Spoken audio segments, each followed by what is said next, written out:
And with that out of the way, let's go right ahead and talk about JJ Redick and his coaching potential. So, this isn't me. I just want everyone to know this headline was not my idea whatsoever. This was the Los Angeles Lakers. Now, the hype train, it's happening again in the offseason. We see it every single time with the Lakers. They always hype up every single potential, whether it be coach, whether it be a player, whether it be I don't know, a new executive. It doesn't matter. All I know is that they always hype up new acquisitions to their organization. JJ Redick is no exception. According to Shams, this is not me. The Lakers reportedly think JJ Redick has Pat Riley-like potential.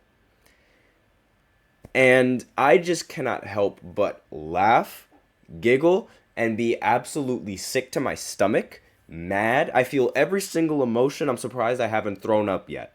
Like, Pat Riley-like potential? Are you serious? The man has zero lick of coaching experience in his life, and he also has zero experience winning a championship. What on God's green earth makes you even think about this? What on earth makes you think that this is somewhat accurate? Pat Riley-like potential. Pat Riley has 9 rings on his fingers. And you're telling me that JJ Redick, a guy that hasn't even come close to winning one, has the potential of being a good coach like him, a good GM like him, or like whatever type of position they want? I mean, Pat Riley, he has a ring as a coach, he has a ring as a GM. He's just he's one of the lords of basketball, if anything, like the Lord of the Rings, if anything. Like, aside from, Bill Russell, that's his nickname, I believe, the Lord of the Rings, since he does lead the NBA in total championships. Or maybe it's Phil Jackson. Now that I think about it, who do we think deserves that? That's a very good question. Who do we think deserves that nickname, the Lord of the Rings? Do we think it's Bill Russell? Do we think it's Phil Jackson? Or do we think it's Pat Riley? Who deserves that title of being called the Lord of the Rings? Because when you think about it, Bill Russell has the most rings as a player. Pat Riley has the most rings, multiple rings in different types of positions as a GM and as a coach, and so on and so forth. And then there's Phil Jackson, who has the most rings ever as a coach, as well as 2 more rings as a player. So who do we think deserves the Lord of the Rings title? But aside from that, JJ Redick as having Pat Riley potential, I think that is just gassing him up egregiously. Like, that is just pushing the hype as far as you can push it. I mean, that is a very, very bad take, in my personal opinion. And from what I know, the Lakers have recently interviewed JJ Redick, for the head coaching position, as well as several other people to be considered as the head coach. But a lot of people thought that the reason why JJ Redick was a front runner is because he has a podcast with LeBron. However, LeBron and JJ Redick have not been in any kind of conversation about being the new head coach. Now, the Lakers, they interviewed Borrego and Sam Cassell as well, Sam Cassell right now is the assistant head coach of the Boston Celtics, and James Borrego is the Pelicans associate coach. So all of these, and then there's obviously JJ Redick, who is not a coach but a retired NBA player that just so happens to have a podcast with LeBron James. So the Lakers officials, they also plan to meet with the Denver Nuggets assistant head coach, David Adelman, Minnesota Timberwolves assistant, Mekhi Nori, and the Miami Heat assistant, Chris Quinn, to fill in the spot for the Lakers. Now, the franchise is infatuated with Redick's coaching potential, and this is just wrong. Like, saying that he's going to be a good coach, there's nothing wrong with that whatsoever. But comparing him to someone like Pat Riley is just a crime in of itself. Like, Pat Riley should not be taken lightly. Like, that's not a name that you can just throw around. I understand that Miami Heat fans, like, they're not a big fan of Pat Riley for some reason. I don't know why, but he's legendary and he should be respected. So throwing JJ Redick's name there as if he's going to even reach the potential that Pat Riley has reached is not good. That is just a very bad take in my opinion. I mean, I can't stand it. Like, that made me cringe incredibly hard. And I'm not saying that he is going to be a bad coach. I mean, I have no idea like what his potential as a coach is. I'm not saying that he's going to be like really bad because from what I hear on his podcast with LeBron, he seems like he has a very big brain when it comes to these things.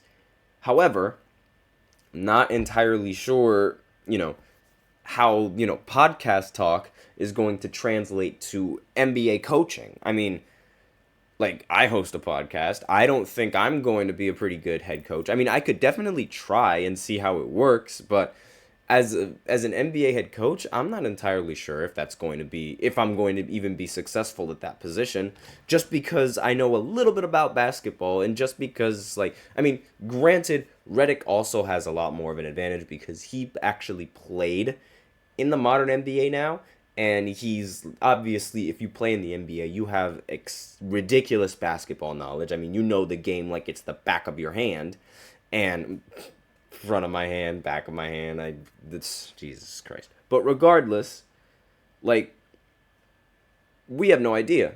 Like, we've seen several, like, for example, Steve Nash. Steve Nash was a phenomenal basketball player. He was a fantastic point guard. He was a great shooter. He was a great passer. He was a great playmaker. He was a very, very good point guard, and not even very good. He's a Hall of Fame point guard. I need to put more respect on Steve Nash's name.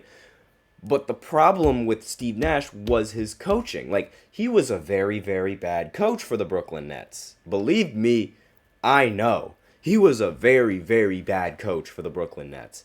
And it was odd because, seeing him as a player and, like, with the high IQ that he had as a point guard in the NBA, it would seem like he would be a very good coach, especially with Mike D'Antoni being the assistant under his belt there as well.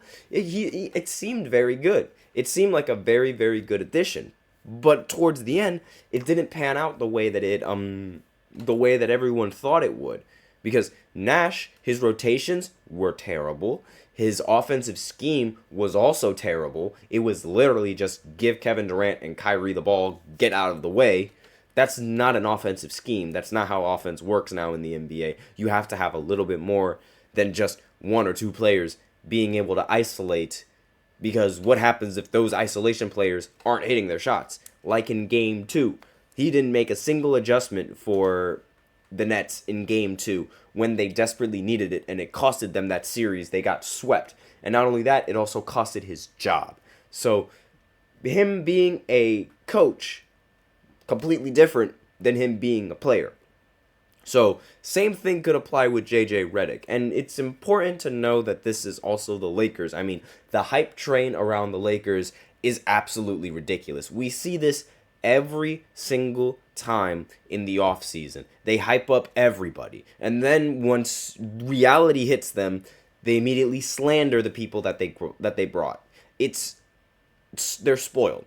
It's annoying. They're all spoiled. They think every single asset they get is going to guarantee them a championship just because they have LeBron James. And it's bad. It's bad for the franchise. It's bad in general. It's horrible. Absolutely horrible. This take right here on the headline, horrible. But with that out of the way, we are out of time in this first segment. So now I will go ahead and go into the second segment where I talk about the All-NBA rookie teams. They were just announced, the first team and the second team. So I will be right back after this short break, so stay tuned.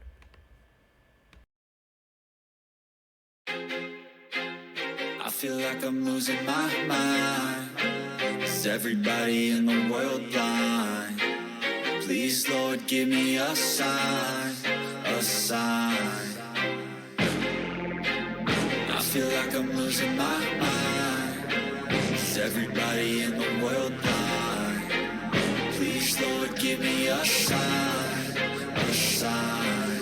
I wanna be the greatest. Everybody on the fake shit. I look around and feel like everybody is the fakest. I make this every day and I'm impatient, hoping one day I blow up from the basement. Statement, the top is so vacant. I don't hear shit that I think is amazing. Waiting for my day when I'm playing sold out shows for 1,000 faces. Hey, give me that crown. Get in my way and to be put down. It ain't your place, all this my town. If I want that shit, then I'll get it right now. I'm losing it, the noose it fits. I'm losing shit, a stupid myth. You choose to live or choose to dip. You choose to fight or lose your grip and lose a gift. I feel like I'm losing my mind. Is everybody in the world blind? Please, Lord, give me a sign, a sign. I feel like I'm losing my mind. Is everybody in the